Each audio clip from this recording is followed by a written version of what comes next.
être béni celui qui va annoncer l'évangile selon le saint évangéliste, Saint Jean le théologien.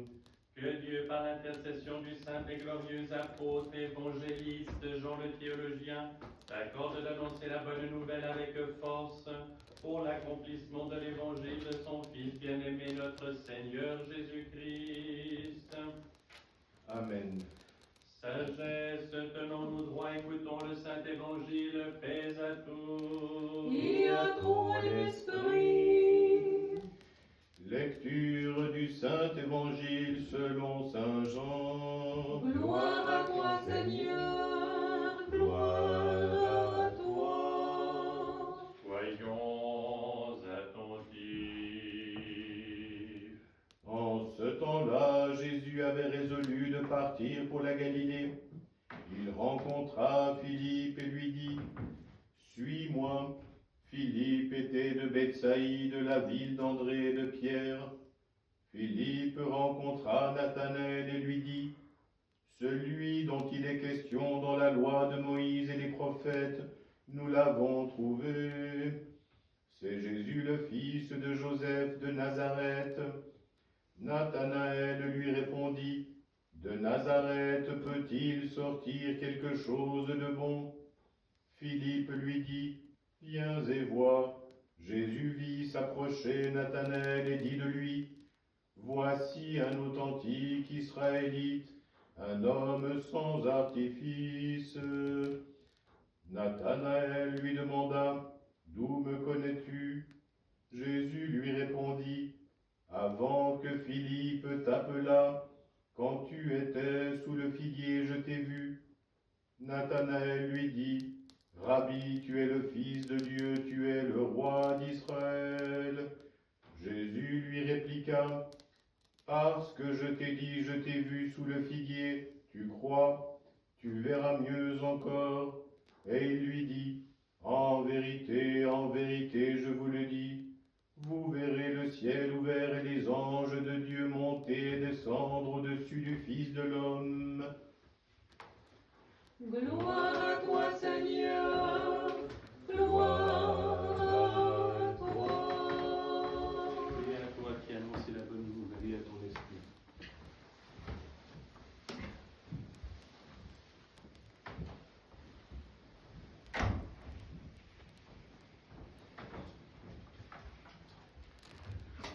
Au nom du Père et du Fils et du Saint-Esprit, ainsi soit-il. Chers frères et sœurs, nous voilà arrivés au terme de la première semaine du Grand Carême et nous avons, selon nos capacités, selon nos possibilités, nous avons essayé de mener le bon combat. Et la question qui se pose à nous est de quel combat s'agit-il ?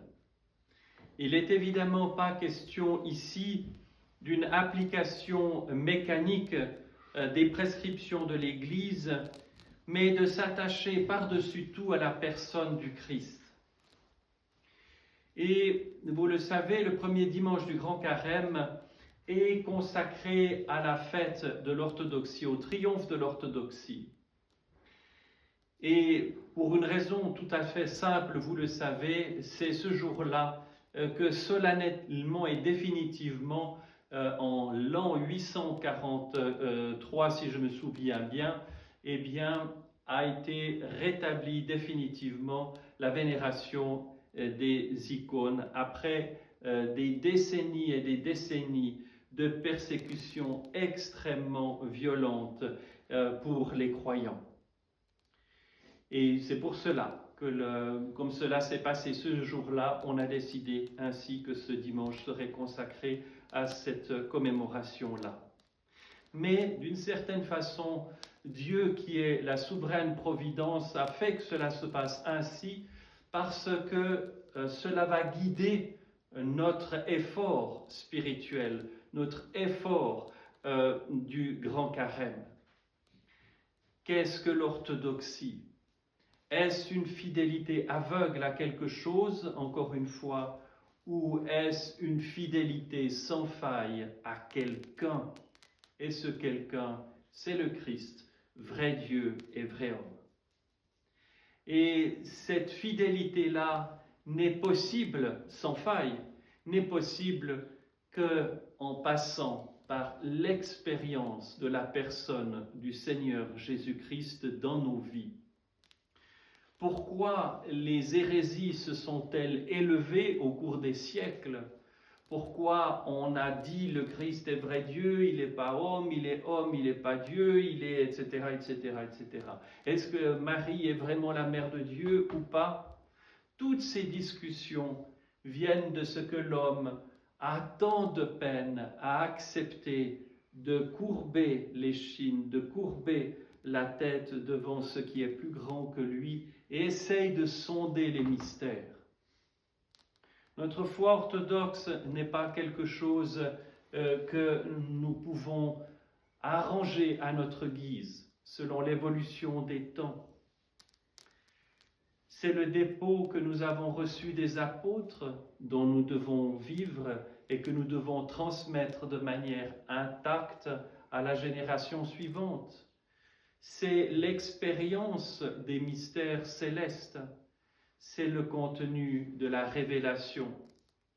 C'est pas l'homme qui a construit une pensée, c'est Dieu qui s'est abaissé jusqu'à la terre, a pris notre chair humaine, l'a assumée entièrement, complètement, hormis le péché.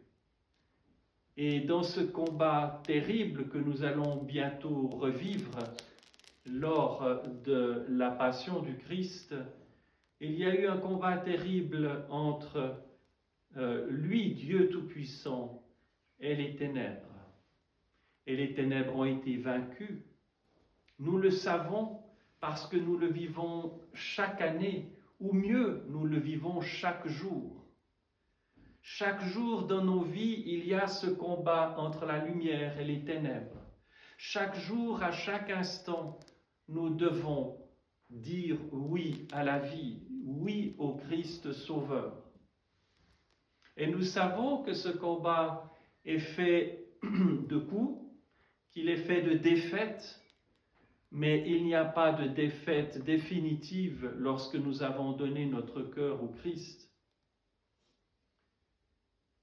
Le Christ n'est pas une abstraction, il est quelqu'un qui a vécu parmi nous. Nous venons d'entendre dans l'Évangile cette confession de foi admirable. Reconnaître le Christ pour qui il est en le connaissant si peu. Nous autres avons été baptisés, nous avons été marqués du sceau, du don du Saint-Esprit, cette marque du Saint-Esprit dans nos cœurs, dans toute notre personne. Nous communions régulièrement au corps et au sang du Christ. La vie divine coule régulièrement en nous. Et tout cela pour que nous ayons les armes intérieures nécessaires pour mener le bon combat. Dieu ne nous abandonne jamais. Nous voyons à travers les misères de notre époque tant de situations qui nous paraissent absurdes ou absolument inadmissibles, et elles le sont. Et le chrétien pourrait se dire, mais à quoi bon, nous prions et rien ne se passe. C'est très difficile de regarder les choses avec les yeux de Dieu. Lui aussi voit cela. Il n'est pas atteint dans sa divinité, mais dans ce lieu de contact entre lui et sa créature. Il voit que, instant après instant, les hommes refusent de lui ouvrir leurs portes, refusent de l'accueillir. Et c'est la vie chrétienne qui nous apprend, qui nous guérit, qui nous rend capables de réouvrir cette porte du cœur où il pourra venir et y faire sa demeure. C'est une rééducation. Et lorsque la porte est ouverte, il ne faut pas la refermer. Et le combat spirituel est que même si nous subissons des défaites, même si nous suffisons des attaques terribles, par la grâce de Dieu, par la force du Saint-Esprit, notre main, au lieu de par réflexe refermer, elle pourra rester ouverte et accueillir toujours la grâce de Dieu. Voilà pourquoi nous prions, voilà pourquoi nous exerçons notre âme, notre esprit et notre corps durant ce carême. Nous n'exerçons pas le cerveau seulement, toute notre personne. Et c'est là le sens du jeûne. Nous jeûnons pas parce que l'on doit, pas parce que c'est la coutume, mais parce que c'est un outil qui nous est donné par l'Église, par l'expérience spirituelle de l'Église, par ces milliers d'ascètes au cours des âges qui ont fait cette expérience de connaissance de Dieu en mettant de leur côté toutes les chances pour que la rencontre se fasse, qui se sont débarrassés par la grâce de Dieu, par l'action du Saint-Esprit, des passions qui les attachaient, les ligotaient, les liaient réellement. Chers frères et sœurs, nous menons à notre petite mesure, sans beaucoup de prétention, en offrant simplement notre misère au Seigneur. Vois dans quel état nous sommes, quel délabrement intérieur est le nôtre. Mais je sais, parce que je te connais, pas parce que j'ai appris des choses sur toi, mais parce que tu t'es fait connaître à mon cœur, dans le plus profond de mon cœur, que tu es là, infiniment bon, tout-puissant, qui veille sur moi. Le monde peut s'écrouler autour de moi, je ne serai jamais abandonné. Pas un cheveu de notre tête ne tombe sans la permission de Dieu. Le Christ nous le dit. Il nous invite aussi à garder patience. Il nous invite à comprendre ce mystère inouï de la patience de Dieu envers l'homme qui accepte qu'on lui refuse la porte d'entrée parce qu'il respecte jusqu'au bout notre liberté. Et la fête d'aujourd'hui, de ce triomphe de l'orthodoxie, c'est pas la fête du triomphe triomphaliste, c'est la fête de l'humilité, c'est la fête de la fidélité. On parle de plusieurs saints qui ont siégé au 7e concile œcuménique de 787, lorsqu'il y a eu le premier établissement de la vénération des icônes, et après la suite des autres persécutions, on leur a donné le surnom de graptos, de marqués. Ils portaient physiquement les marques de la persécution, comme les saints-pères du premier concile œcuménique de Nicée en 325, quand l'empereur Constantin a réuni les évêques de tout le monde connu d'alors. On voyait sur le physique des gens les marques de la persécution. Elles n'ont aucun intérêt, ces marques, mais elles sont juste un signe pour nous dire, ces gens-là n'ont pas renoncé à l'expérience profonde de leur cœur. Ils sont restés fidèles envers et contre tout. Alors oui, à partir d'un certain moment, cette expérience de la vie profonde a fait que notre Église ait pris une coloration très monastique. Mais a-t-elle une coloration si monastique que ça? La vie monastique n'étant pas finalement une vie conséquente chrétienne. Tous nous sommes moines. Les moines ne sont pas des êtres à part tout à fait que l'on placerait dans des hauteurs. Ce sont juste des chrétiens qui se sont rendus compte de leur état de maladie intérieure, de leur impuissance à faire quoi que ce soit par leur propre force, et qui demandent, jour après jour, instant après instant, « Vois ma misère, Seigneur, viens et supplée à toutes mes faiblesses. » Et lorsque nous rencontrons de saints ascètes, lorsque nous rencontrons des pères spirituels habités par la grâce, nous réalisons que ça n'est pas par leur propres efforts qu'ils sont là, mais parce qu'ils sont pour nous un exemple extraordinaire d'un oui franc et net, persévérant. Alors ce grand carême est celui de l'humilité, disais-je, cette fête, et ce grand carême doit être cette invitation à la persévérance, à ne pas nous décourager. Nous aurons des attaques grandes parfois, mais n'ayons pas peur. Dieu est avec nous. Dieu est au plus profond de notre être. Et il fera sa demeure en nous à ne pas douter.